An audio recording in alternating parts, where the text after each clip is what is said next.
Bueno, le damos la bienvenida al fiscal de la Agencia de Criminalidad Organizada y Delitos Complejos, Matías Ederi. Buen día, Matías. Gracias por estar. No, por favor, muchas gracias por la invitación. Por favor, decime, ¿tengo que decir Ederi o Ederi? Ederi. Ah, el acento es en la primera E. En la primera E. Bien, correcto. ¿Estudiaste en Rosario? Sí, estoy en Rosario. ¿Te recibiste en Rosario? ¿Vivís en Rosario? Vivo en Rosario, nací en Rosario, sí, soy de acá de siempre. Bien, ¿y hoy vas a ir al Clásico? No, porque soy hincha de Ñul. Lo voy a ver, no lo voy a ver. Lamentablemente no se puede ir a ver. Yo no iba a decir que eras de Ñul, pero bueno. No hay problema, no.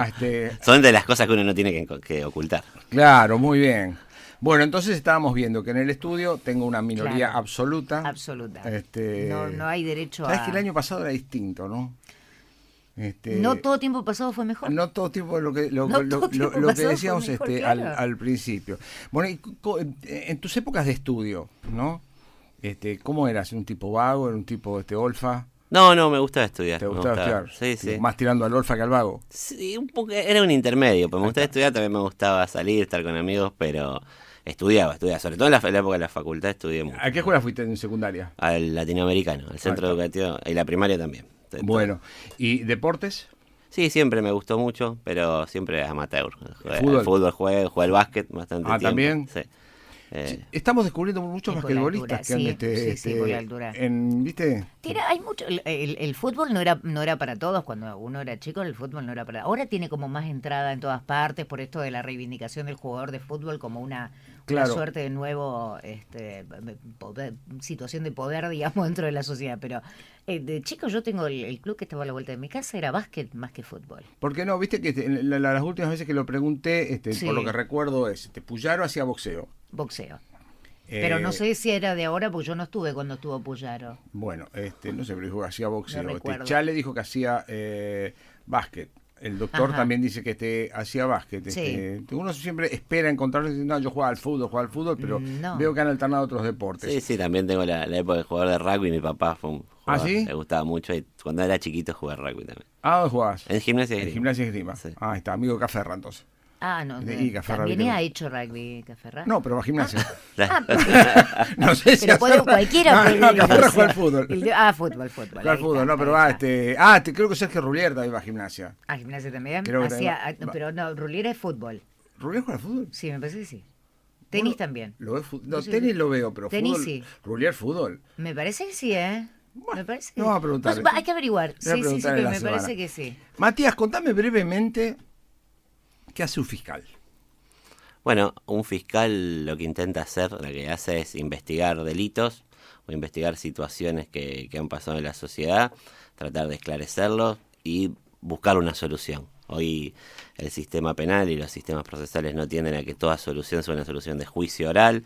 Hay muchas soluciones que dependen del conflicto, que puede ir desde una cuestión vecinal que se ha convertido en una agresión, en el que puede haber un delito de lesiones, hasta cuestiones complejas como cuestiones de crimen organizado de lavado. A cada cuestión se le trata de buscar una solución acorde que plantee que, tratar de llevar a juicio las cuestiones más importantes y más trascendentales, y la otra era una solución diferente para no recargar el sistema, porque el sistema que tenemos nosotros de audiencias orales es un sistema que lleva mucho tiempo, las audiencias llevan mucho tiempo, el agendamiento de las audiencias, entonces se trata de buscar a cada caso una solución particular.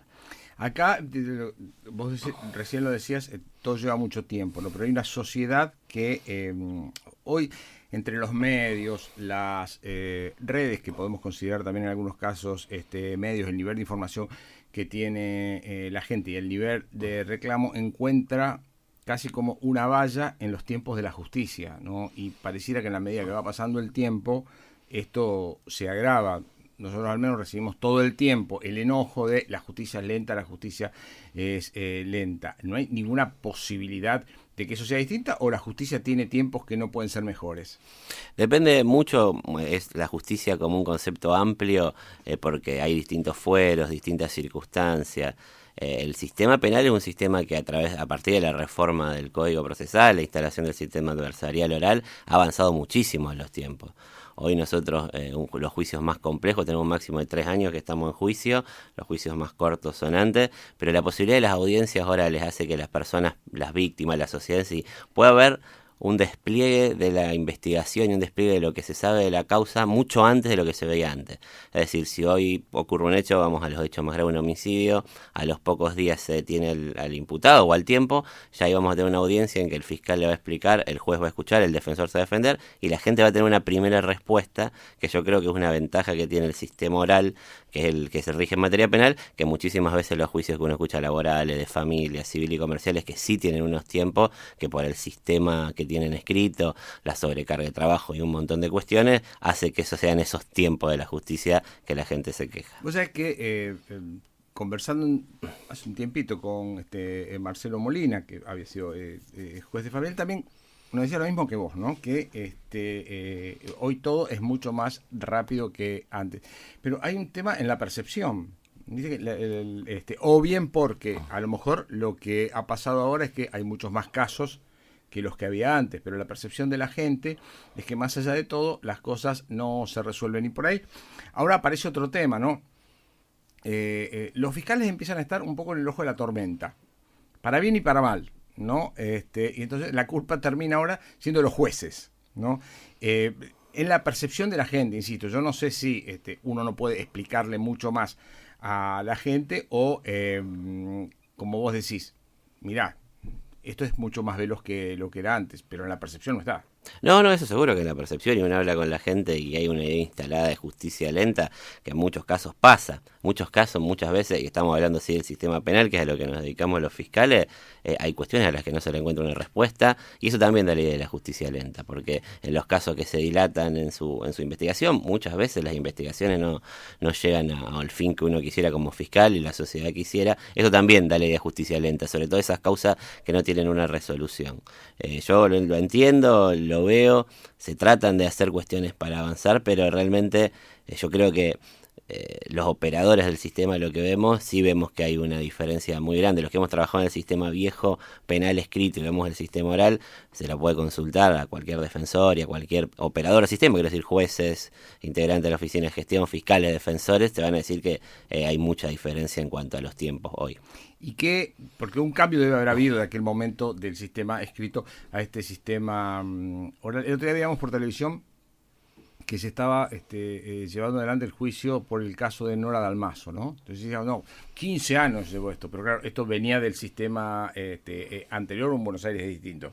No, esto acuérdate que es en Córdoba el caso de Dalmazo. En Córdoba. Córdoba tiene un sistema muy parecido al nuestro, lo que pasa es que fue una investigación dificultosa. No conozco los pormenores, o sea, sí conozco el caso, todo lo que fue pero público. Cuando vos ves 15 años... Es un montón de tiempo, sí, es un montón de tiempo, sobre todo con un caso que al menos uno se acuerda que había un montón de líneas de investigación. Bueno, como todos los casos después perdió trascendencia y uno no lo pudo seguir, pero esos casos son muy particulares. Nosotros, por ejemplo, hoy que en la agencia a la que integro con Luis Chapapietra estamos llevando a juicio el caso Alvarado. El caso Alvarado empezó en cuanto al homicidio fue en noviembre de 2018, Alvarado lo tienen en febrero de 2019. Bueno, estamos en 2022 llevando adelante un juicio muy largo, que a lo mejor son 3 años de una investigación muy larga, que es lo que se está viendo en juicio. Bueno, que a lo mejor esos tiempos antes no existían. En esos tiempos de un sistema distinto a hoy, ¿cambiaron los delitos? Porque muchas veces uno dice, bueno, está bien, pero ahora hace, qué sé yo, 10 años, uno no escuchaba de determinados casos, no sabía ni quién era Cantero, Alvarado, narcomenudeo, un montón de situaciones, uno no las veía.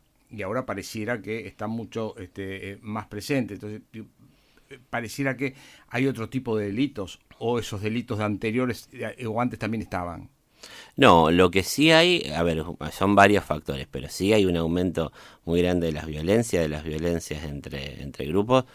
Hay que aclarar, vivimos en una sociedad mucho más violenta, los que vivimos ahora nos damos cuenta en todo sentido, en un montón de cuestiones, uno se da cuenta que las reacciones que tenemos a veces como sociedad, individualmente algunas personas son más violentas, y eso y un montón de cuestiones se llevan a los delitos. Eso es una cuestión, el aumento de la violencia, y sí por un montón de cuestiones el aumento de bandas de narcocriminalidad en Rosario, tiene diversísimos factores, han hecho que hay delitos o situaciones que antes no se vislumbraban, que ahora se vislumbren. estamos hablando de 10 años atrás, que más o menos el periodo que nosotros consideramos que esto empezó a pasar. 10 años. Aproximadamente, que es con nosotros vemos que la criminalidad organizada y el aumento de estas situaciones narcos se da con 3 homicidios, que es Fantasma Paz, Pájaro Cantero y Luis Medina. Esos 3 homicidios que se dan entre 2012 y 2013 cambian el mapa de la criminalidad organizada en Rosario, y a partir de ahí se da una espiral de violencia que viene sufriendo. Y realmente no se veían, era muy raro antes ver triple homicidio, cuádruple homicidio, ataque a bala, muertes de niños, y son cuestiones que los delitos son los mismos, pero la gravedad y la trascendencia y lo que se ha pasado sí, se modificó un montón. Nosotros vemos, por estar acá, ¿no? Uno ha estudiado y tiene la posibilidad de tener una visión de lo que va pasando, pero también salís, recorres, y hay gente que cuando vos le decís Medina, Fantasma Paz, ahora estamos hablando todo el tiempo de Alvarado, ¿no? Mucha gente no tiene la menor idea de qué se trata. Decís, no, mirá, está desarrollándose uno de los juicios más importantes de la criminalidad de la provincia de Santa Fe, diría de la República Argentina, Alvarado. Y la gente no sabe, mucha gente no sabe ni de qué se trata el tema, porque no logra ir a la esquina a comprar un sachet de leche porque no le alcanza la plata. Entonces, ¿de qué se trata el caso Alvarado? Sí, no, es cierto que también hay un montón de agendas sobre casos, hay una proliferación de información en general que hace que la gente también sea un poco selectiva con las cosas que le interesan, y como usted dice, hay gente que está preocupada porque no tiene que comer, porque si la vacunan o no la vacunan, por un montón de cuestiones. Pero bueno, sí hay gente a la que tiene acceso. Bueno, el caso Alvarado, básicamente nosotros lo que investigamos y lo que vimos es que de qué manera una de las grandes organizaciones narcomenudeo de Rosario fue creciendo desde el año aproximadamente 2007 hasta la fecha. De una 2007 hasta la fecha empieza más o menos la actividad de Alvarado. De una manera muy diferente a la que crecieron los otros grupos. Son grupos, Alvarado es una persona que si bien utiliza muchísimo la violencia, lo utiliza de una manera mucho más selectiva en cuanto a sus puntos, tratando incluso de desviar las investigaciones para que no se los vea, haciendo pelear a las bandas rivales de ellos para ir ganando territorio, y con un componente estatal pocas veces visto, o sea, con una gran capacidad y cantidad de personal policial, nosotros creemos con vínculos políticos, que le permitió esos 15 años transversales, o sea, hubo todo gobierno de todos los signos políticos, y no se puede subsistir tanto tiempo sin ese componente. Nosotros lo que vemos y lo que estamos llevando a audiencia, nosotros siempre le decimos que a la gente que se interesa por esto vaya a las audiencias y vea lo que surge de las audiencias, porque lo que se está viendo es de qué manera ese componente estatal, los contactos policiales le permitieron este tiempo, porque era mucho más que vender un allanamiento, avisarle un datito de una cuestión. Esto ya era directamente trabajar para tirar las bandas rivales. Nosotros explicamos muchas veces, pero nosotros en el juicio de Alvarado tenemos condenado a policías que investigaron a los monos, porque los investigaban, sí es cierto, y los monos hicieron todas las cosas que se hicieron y cosas peores, pero los investigaban a propósito para permitir que crezca la organización de Alvarado. Entonces llegamos a un año cuando nosotros tenemos en 2018 el homicidio de Lucio Maldonado, que es lo que nosotros nos da el pie de esta investigación, que era una persona que era casi un mito en Rosario Alvarado, entre la gente, entre los periodistas. Yo recuerdo haber hablado mucho, era como el gran mito, pero del que muy poco se sabía realmente. Sí, por allá Carlos del Frade cada tanto tiraba el nombre. Carlos del Frade fue una de las personas primeras que lo empezó a mencionar. Yo siempre digo, pero ¿se acuerda de la película Los sospechosos de siempre? Bueno, Kaiser Souse era ese criminal que se sabía mucho, pero no se sabía nada. Después nosotros cuando avanzamos en la investigación vimos que, por ejemplo, la justicia federal sabía un montón de Alvarado. El problema real es que en esa investigación de la justicia federal del 2012... no se había cruzado datos con la justicia provincial en ese momento. Y entonces nosotros teníamos una denuncia que en 2012 delinea cuáles son las personas integrantes de la banda de Alvarado, que en definitiva son muchas de las personas que incluso están nombradas las 3 personas acusadas de haber matado a Cantero. Hubiera sido muy importante que quienes investigaban a Cantero hubieran conocido esa investigación, porque le hubiera permitido tener un mapa mucho más amplio, y eso no se hizo. Entonces llegamos a una investigación de una persona de la que se sabía muy poco y que fuimos juntando un montón de información y nos permitió ver esto. Hoy estamos llevando a juicio lo que nosotros creemos que es casi el mapa completo de la criminalidad organizada. El componente violento, el componente policial y llevamos toda una gran componente de personas que le lavaban el dinero. Nosotros en la causa tenemos 250 millones de pesos decomisados, 200 millones de pesos de multa y 1.500 millones de pesos reclamados en juicio, con lo cual tratamos de dar todo el círculo. Nosotros decimos lo más importante de las organizaciones es de financiarlas. Bueno, acá se ve todo. Nos faltó, en este caso, porque no llegamos, porque las investigaciones son así, el componente político que para nosotros es inescindible para que estas bandas funcionen. Ahora, para esta misma señora que sale a buscar la leche todos los días para los chicos, ¿no? Qué difícil esto que decís, porque la señora, bueno, más o menos dice, bueno, este tipo es un delincuente, Alvarado. Che, pero no, mira, está enganchado también con la policía, que es la que me cuida. Che, no, pero esto también está la política detrás de todo eso, que es a quien vos con el voto le das la oportunidad para que te cuide, para que tengas una mejor vida, para que haga crecer a un país. Digo, sin que hagas nombres ni de policías ni de políticos, porque esto aparecerá después, me imagino, dentro de la misma causa. Es terrible para la mente de la gente tener que escuchar esto. Sí, por supuesto, es terrible, no solamente terrible, sino que es preocupante. Por supuesto que estos tipos de vínculos se vienen viendo de siempre, y no solo en Argentina, en un montón de uno analiza o estudia cómo fueron los componentes, los avances de la mafia en Italia, y es idéntico a lo que estamos describiendo acá. Son cuestiones que vienen desde el siglo pasado, pero realmente creemos que es importante que la gente sepa, la gente tanto la que se puede, tiene tiempo y tiene para preocuparse como no, que esto existe y que le sirva para un montón de cuestiones. Destacar, la gran mayoría de los políticos son buenos políticos, hay muy buenos policías, claro. Pero bueno, hay gente que, como en todas las profesiones, la suya habrá lo mismo también, que no optan ese camino y permiten este funcionamiento, y después es muy difícil destrabarlo, después es muy difícil desenquistarlo de la sociedad. Hoy usted me pregunta, ¿Álvaro sigue funcionando? Y realmente no sé si no sigue funcionando desde la cárcel. Yo le diría que sí. Eso te iba a preguntar específicamente, ¿cuál es la vinculación?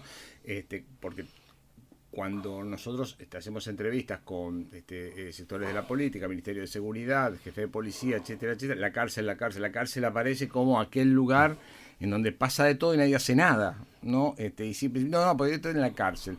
Entonces vos escuchás, en la cárcel el teléfono, en la cárcel entra el arma, en la cárcel, todo pasa en la cárcel, y desde la cárcel, entonces bueno, si fuera tan fácil que pasa en la cárcel, desactiven lo que pasa en la cárcel. Sí, la cárcel y los mundos penitenciarios son mundos muy particulares, porque hay que entender que hay gente muchas veces muy violenta o gente de un montón de extracción, incluso peleados entre sí, encerrados en lugares, con lo cual el gobierno de esos lugares, y cuando digo gobierno es como tratar de que eso no sea una bomba de tiempo. Es una cuestión muy complicada, hay gente que estudia y se especializa en esas cuestiones. Por eso hay que hablar con mucha prudencia sobre qué hay que hacer en las cárceles. Yo creo que sí, es el gran problema que tiene la violencia que está afuera. Hoy hay estimaciones, pero seguramente no menos del 60% de los delitos violentos que se cometen en la cárcel se organizan desde adentro. Y es un gran problema y es un trabajo importante que hay que hacer, y es a donde hay que apuntar. Porque a muchísimas veces nosotros metemos preso a gente que ya está presa por los hechos que cometen de adentro. Siempre lo decimos un caso, no por siempre caer en Guille Cantero, porque no nos gusta caer porque no es el único, pero sí decir, Guille Cantero tiene 8 condenas. 7 de esas condenas son por hechos cometidos desde la cárcel. Con lo cual, evidentemente, hay una falla que hay que solucionar, eso no hay duda, y que realmente las autoridades, quienes se tienen que encargar, tienen que poner a ver de qué manera se soluciona esa circunstancia, porque muchísimas veces a veces uno pasa eso, bueno, vamos a meter preso a una persona que ya está presa, que no va a salir nunca más, no es la forma, ni es la forma de poder encontrarle una solución. El tema de los teléfonos celulares es un problema muy grande, el uso de redes sociales. Hoy por hoy hay un abismo entre la tecnología a la cual nosotros podemos investigar y no que no, pero realmente nosotros redes sociales y eso no se pueden intervenir. Las personas que están presas lo saben, es decir, que se usan WhatsApp, Telegram. Bueno, ver de qué manera se prohíbe eso. Yo voy a la cárcel de Piñero cuando tengo que ir por algo y yo no tengo señal.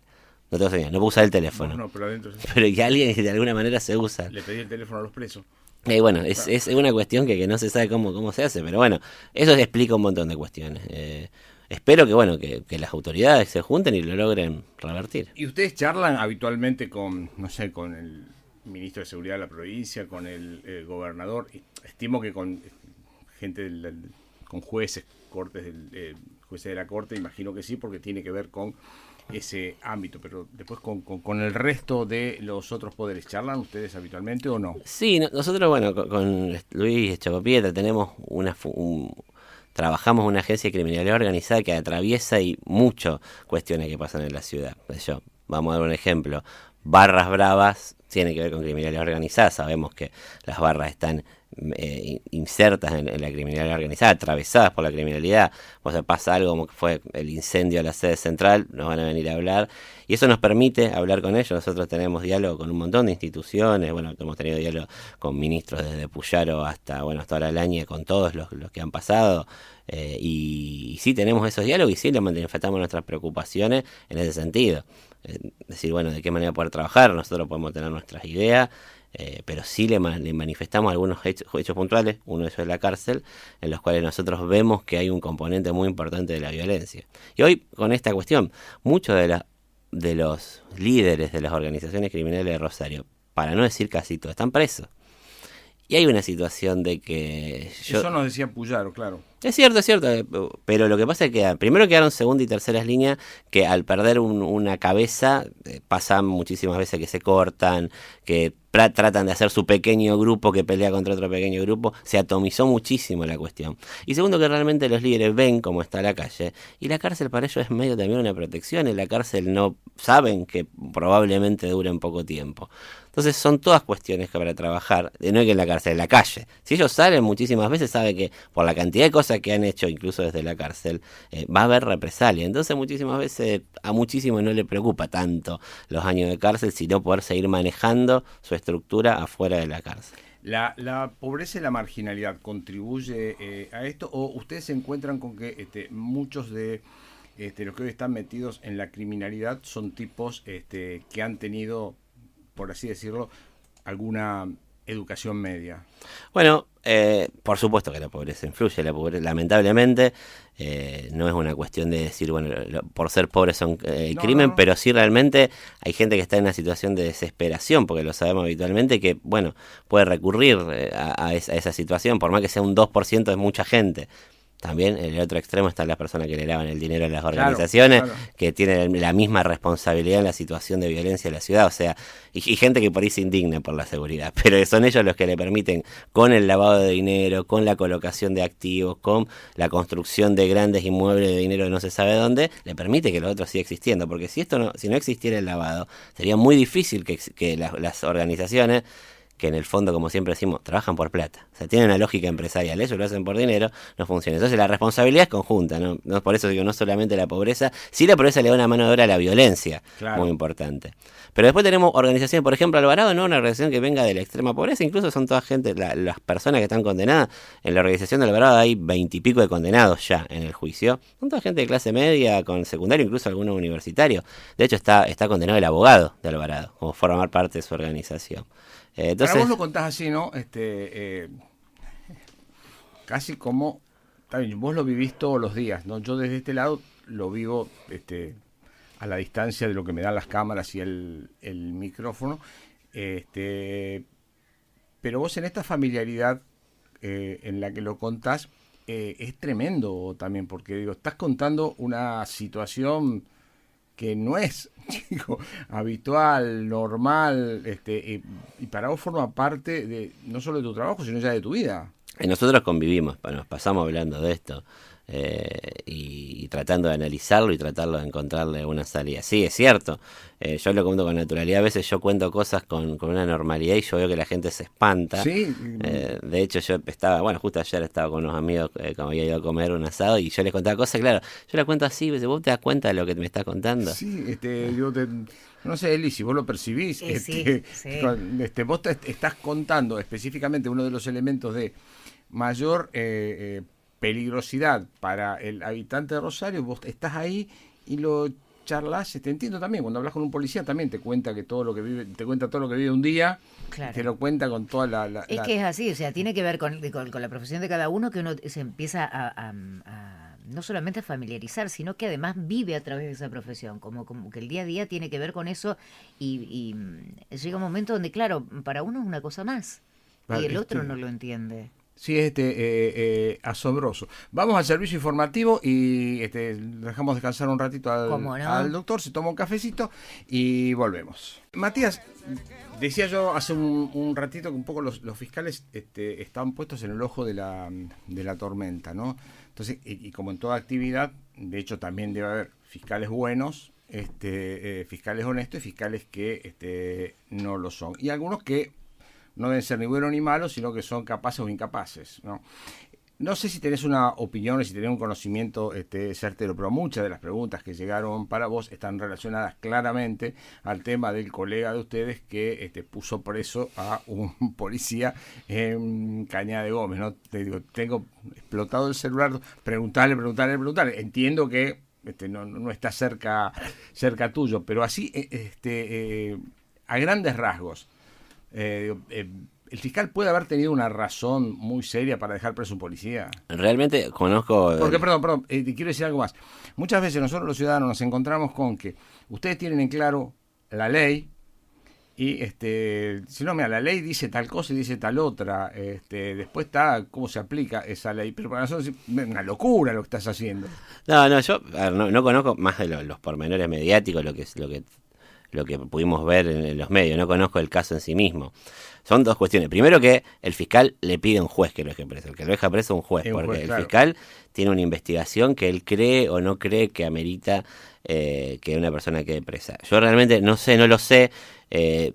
Entiendo, hay cuestiones. ¿Por qué queda una persona presa? Básicamente por dos cosas. Porque se puede fugar o porque hay riesgo de que entorpezca la investigación, básicamente, y por la gravedad del delito, que en este caso no sé qué delito es el que lo acusan al policía, pero entiendo que por lo que estamos hablando son delitos chicos, lo que lo habría acusado el fiscal.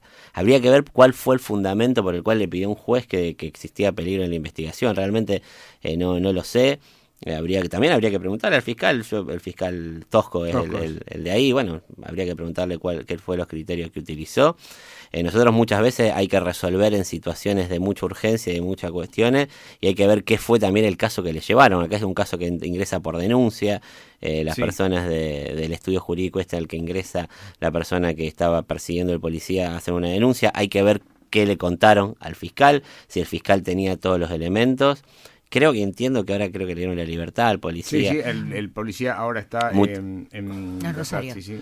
Muchísimas veces te tienen, como fiscales nosotros tenemos esa flexibilidad de a lo mejor tomar una decisión en unos primeros momentos cuando la cuestión, hay algunas cuestiones que hay que aclarar, tomar una decisión y después revocarlo. Pasaron un montón de veces, me acuerdo, un chico que se acuerdan que le había querido robar y lo había atropellado a los dos ladrones con la camioneta, que en primer momento el fiscal le había decidido dejarlo preso. Después pudo recabar otros datos y le dio la libertad. Muchas veces se choca con esta cosa de...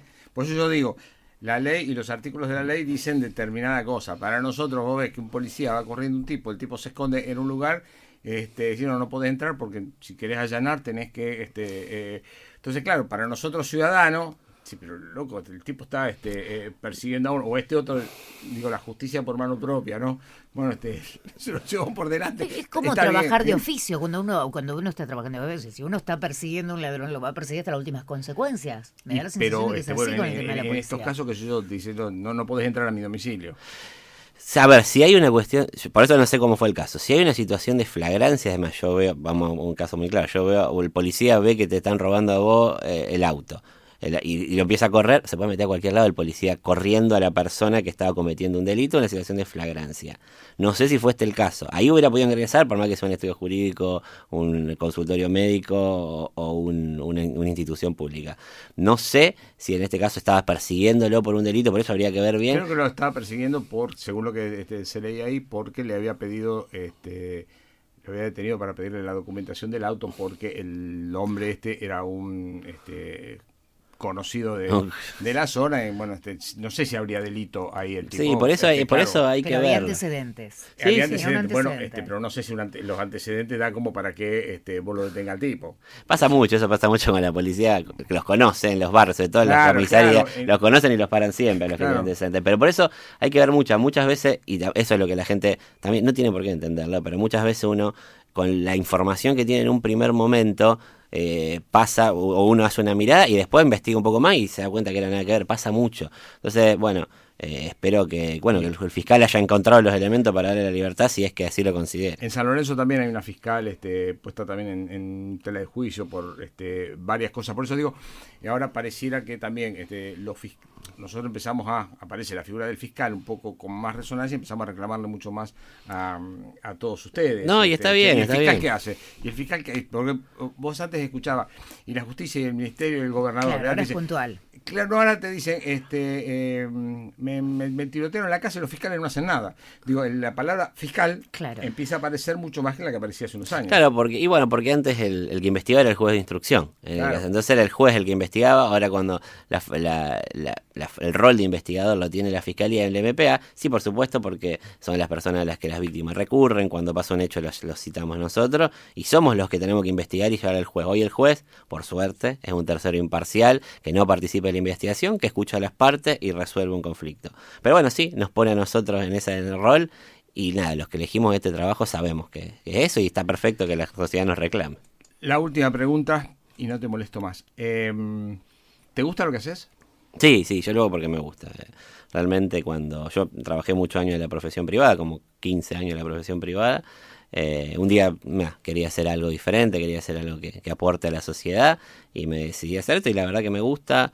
Es agotador, sobre todo en cuanto a, mentalmente realmente exige una concentración y por esto que decimos también, porque uno está muy observado de tratar de no equivocarse, y no solo porque está observado, sino porque en muchos casos uno define sobre una persona estar presa o no estar presa. A veces pasa una cuestión menor, pero resolver o tratar de ser una persona que pierda su libertad es una cuestión que exige mucha responsabilidad. Pero sí, me gusta y espero hacerlo de la mejor manera posible. Quinto año de la facultad.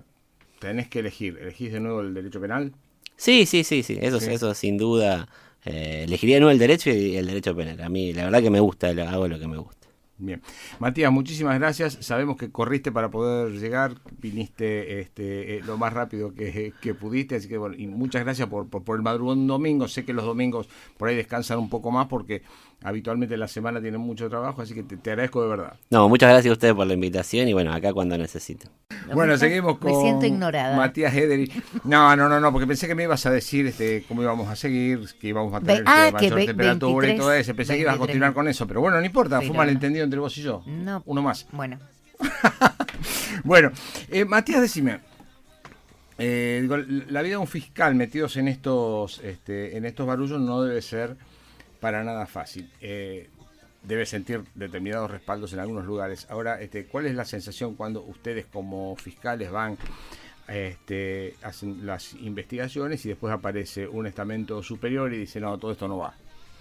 Bueno, sí, es así. Nunca nos dijeron no va todavía, así directamente, pero hay veces que uno cuando asciende es casi inverso a lo que es cuestiones con el oxígeno, porque uno va ascendiendo en cuanto a las estructuras criminales, va llegando a estructuras superiores, los vínculos con grandes mandos policiales, con la política, uno tiene menos oxígeno sin duda como para seguir avanzando. Nosotros lo hacemos igual, pero por supuesto que se siente, y es lógico y es evidente hasta si uno analiza las redes sociales, la misma prensa, cuando nosotros avanzamos en algunas causas que tienen que ver con el narcotráfico, somos casi superhéroes. Ahora cuando nosotros avanzamos con causas que tocan sensiblemente el poder político, ya empiezan a bajar por un montón de cuestiones, porque hay acuerdos transversales, porque si uno toca un lado puede parecer que toca en el otro, porque ya se empieza a politizar o a partidizar, no nuestro trabajo, sino el resultado de nuestro trabajo, y ahí sí son menores las cuestiones, y eso es una cuestión que para tratar de construir una sociedad mejor no tendría que ser así,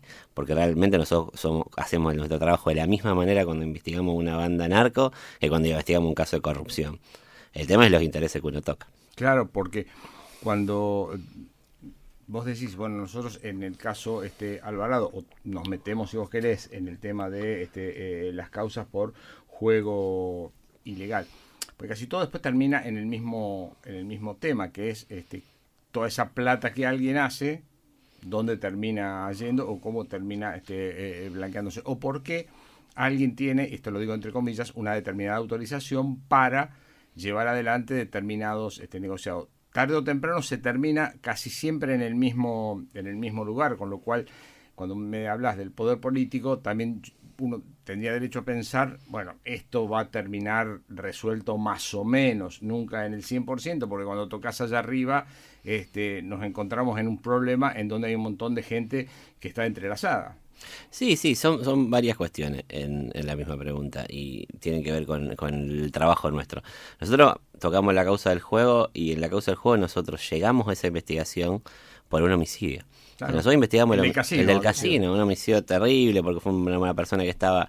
Son los homicidios que por ahí mueven mucho el amperímetro porque no tienen que ver con la interna propia del crimen organizado. Un señor de un pueblo que era gerente de un banco, el señor Encino había ido al casino a jugar, salió a fumar un cigarrillo, le pegó un tiro en la cabeza y se murió.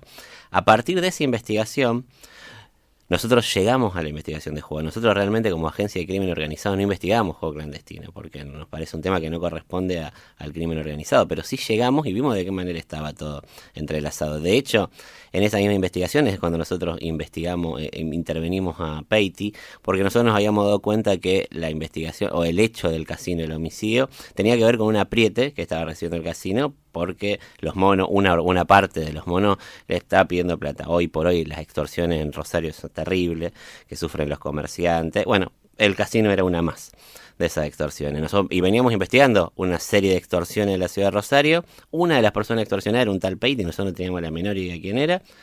Pero veíamos que en sus declaraciones y incluso a la forma en la que lo había extorsionado, tenía como, no era una persona que estuviera del todo limpia, para decirlo de alguna manera. Empezamos a averiguar, nos dijeron sí, es la persona que maneja el juego clandestino, y cuando lo intervenimos telefónicamente es cuando él recibe un llamado de Darío Scatalini, exdiputado, de parte del senador Trasferri. Y ahí a nosotros se nos abrió una línea de investigación que nosotros realmente no la estábamos buscando porque no pensábamos que íbamos a llegar ahí. Las investigaciones muchas veces van decantando de esa manera. Y llegamos hasta donde llegamos. O sea, yo creo que exprimimos toda la evidencia como pudimos, llegamos a un montón de sectores y de esa manera, bueno, nada, se desarrolló una investigación que es complejísima y que tiene un montón de aristas. O sea, se puede investigar de un montón de cosas, pero sí muestra un pantallazo de cómo se manejan algunas cuestiones de lo que decíamos de la política. Ahí se puede ver todo. Porque de qué manera nos estamos investigando, hay presos personas de los monos, ahí llegan a vínculos políticos, de qué manera se utiliza el dinero que se obtiene ilícitamente para el financiamiento de campañas políticas. Bueno, es una investigación que demuestra todo eso y como eso nosotros llegamos como en cualquier otra investigación. ¿Y qué te pasa cuando aparece esto que yo te digo, el estamento superior, que es la Corte Suprema, y dice, bueno... Hasta acá, porque la ley indica que ustedes no pueden investigar más allá de esto. Porque digo, hasta a veces te contestan con una razonabilidad jurídica. Te dice, mira, la ley dice esto, no puede ir más acá. Sí, bueno, nosotros en cuanto... Son dos situaciones. La primera es cómo nosotros vemos que funciona eso de una manera que es es muy desigual para nosotros que somos los investigadores. A nosotros hoy la Corte Suprema de Santa Fe nos dice que no podemos llevar a juicio a un legislador, en este caso Trasferri, porque cuenta con fueros, y al mismo tiempo Trasferri, que cuenta con fueros, se apalanca esos fueros y nos denuncia a nosotros. Ahora, claro, ustedes están querellados. Denunciados en la Comisión de Acuerdo, pero que particularmente, porque una cuestión única en Santa Fe, la Comisión de Acuerdo, o sea, la legislatura, son los que a nosotros nos sanciona y nos pueden echar. Es decir, la persona a la que nosotros no podemos investigar nos denuncia ante una organización a la que él pertenece y que tiene la facultad de echarnos. O sea, como la desigualdad y la situación en la que nosotros estamos peleando por eso es una cuestión bastante particular, y fue de lo que se habló el viernes en una audiencia de la Comisión Interamericana de Derechos Humanos, entre otros casos parecidos. Es en Santa Fe. En Santa Fe. O sea, el sistema de remoción... No en el resto del país. No en el resto del país. El sistema de remoción de los fiscales es exclusivo de la legislatura. No existe en ningún lugar del país. O sea, generalmente son órganos mixtos, integrados por legisladores, por personal del Poder Ejecutivo, por personal de la misma Fiscalía, que garantizan la independencia y garantizan que sea un proceso puro. O sea, hoy, al estar tan politizado y que define solamente la legislatura, es una cuestión que muchísimas veces no importa lo que uno haya hecho, sino importa cómo son las coyunturas políticas. Y en esas coyunturas políticas puede pasar cualquier cosa. No se está discutiendo realmente si la actuación del fiscal fue buena o mala, que por supuesto nosotros somos los primeros que queremos que se nos investigue y que se diga de qué manera es nuestro trabajo. De hecho, la única depuración de fiscales que hubo la hicimos nosotros mismos con Ponce Asad y Serjal en la causa del juego clandestino. Es decir, nosotros necesitamos de esos controles, pero sí que nos garanticen la independencia, que garanticen dicen quiénes lo hacen. Y después, en cuanto a la postura de la Corte que usted me preguntaba, nosotros por supuesto que disentimos porque creemos que coloca a Santa Fe en un lugar muy por debajo de los estándares internacionales en materia de investigación de corrupción, que es lo que nosotros le pedimos a la Corte Suprema de la Nación que revise. Hoy la Constitución de Santa Fe es del 62, en el 94 se reforma la Constitución Nacional, incorpora el artículo 36 que dice que las causas de corrupción son de trascendencia porque hacen el Estado democrático. Se firman un montón de convenciones internacionales que le fijan un estándar mínimo en investigación de corrupción al país. Y luego se acuerda en 2001, Flamarique, la Banelco, Ley de Fueros Nacional, se modifica. Y hoy ve que, por ejemplo, la vicepresidenta está en juicio, va a juicio, concurre a juicio, Macri asumió procesado, y bueno, y no les interfieren en su labor diaria, ni siquiera. Después ganan elecciones de nuevo, van... ¿Por qué digo que no les interfiere en su labor? Porque esa es la finalidad de los fueros. Los fueros es una garantía que asegura que las personas que son legisladores no les interfieren en su labor las causas penales. Y en este caso tampoco le interferiría. Y lo que hace a nosotros, nuestra forma de ver, la Corte y la legislación de Santa Fe es convertir lo que es una garantía en un privilegio. Y eso es lo que nosotros sostenemos. Bueno, esperemos que tener recepción en la Corte Suprema de la Nación. Ahora, esto es increíble, ¿no? Porque si bien todos estos temas, tocamos dos temas, ¿no? O sea, al hablar de juego ilegal, ¿no? Por razones de tiempo. A la gente, al común de la gente, Zain siempre me decía, ¿quién es la gente para vos? A mí me parece una pregunta razonable la que alguna vez me hizo Zain. Yo decía, la gente, y dice, ¿quién es la gente? Si vos te consideras la gente, vos no sos la gente. La gente no puede comer, no puede salir de su casa. Si esto pareciera que...